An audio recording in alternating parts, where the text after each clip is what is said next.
One winter evening, after a long business meeting, Jeff Bezos found himself strolling through the narrow, bustling streets of New York City. Despite his busy schedule as one of the richest men in the world, Jeff sought a moment of solitude, a chance to feel the city's energy. Wrapped tightly in his thick coat, he wandered aimlessly until an old shop caught his eye. The sign above the door showed its age, Mary's Treasures. The sign's faded paint and worn wood seemed to hold stories of years gone by. Yet, beneath this weathered exterior, there was a warmth that drew him in. The shop looked like a time capsule, standing resiliently in the shadow of towering modern buildings and giant retail chains. Jeff peered through the shop window, where shelves were filled with old books, handmade trinkets, antique ornaments, and delicate porcelain pieces. His gaze landed on a yellowed photo frame in the corner of the display.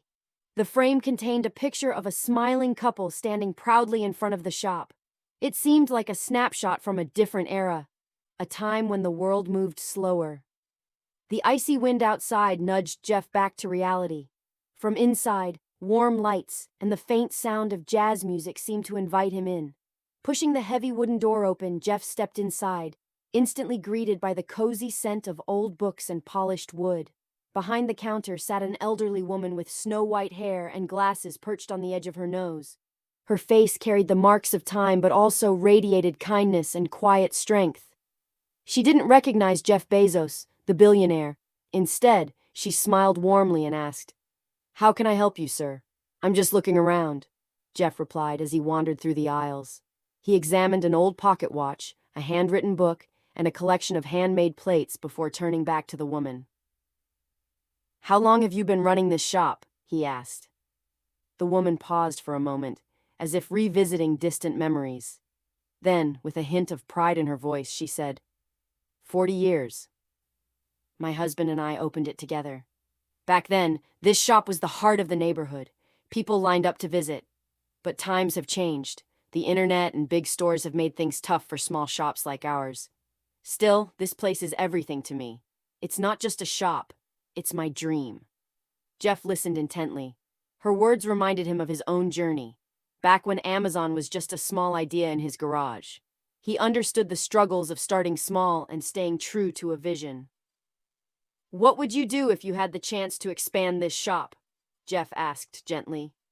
The woman's eyes lit up, though she hesitated before answering. "I'd love for more people to know about this place.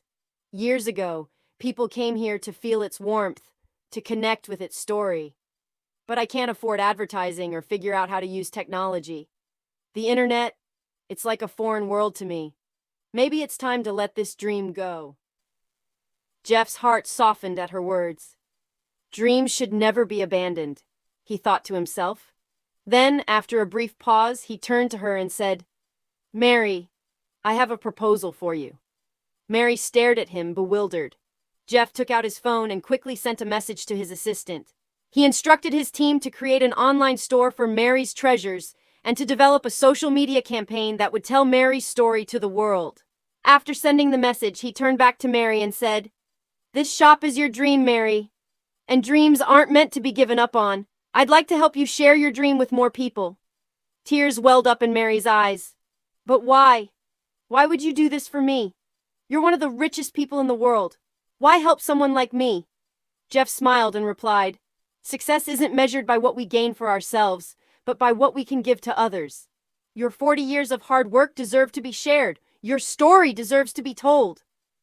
In the weeks that followed, Mary's shop underwent a transformation. Jeff's team photographed her products, set up an elegant e-commerce website, and launched a heartfelt social media campaign about Mary's journey. Her story went viral, touching people across the globe. Orders began pouring in from all corners of the world, and Mary's small shop became a beacon of hope. A month later, Mary stood in her bustling shop, serving new customers, when Jeff walked in. She turned to him with gratitude in her eyes and said, "You've changed my life. How can I ever repay you?" Jeff smiled warmly and said, "One day, when you have the chance to change someone else's life, do the same for them. That's how the cycle of kindness grows." Mary made a promise to Jeff that day. "I will, with all my heart." And so, What began as a chance encounter in a tiny shop grew into a story that touched lives far beyond its walls. Mary's shop was no longer just a business, it was a symbol of hope and the power of helping others. If you liked this story, please don't forget to like the video and share it with your friends. Subscribe to our channel and turn on notifications for more inspiring stories. Remember, sometimes a small act of kindness can completely change a life. Have a nice day.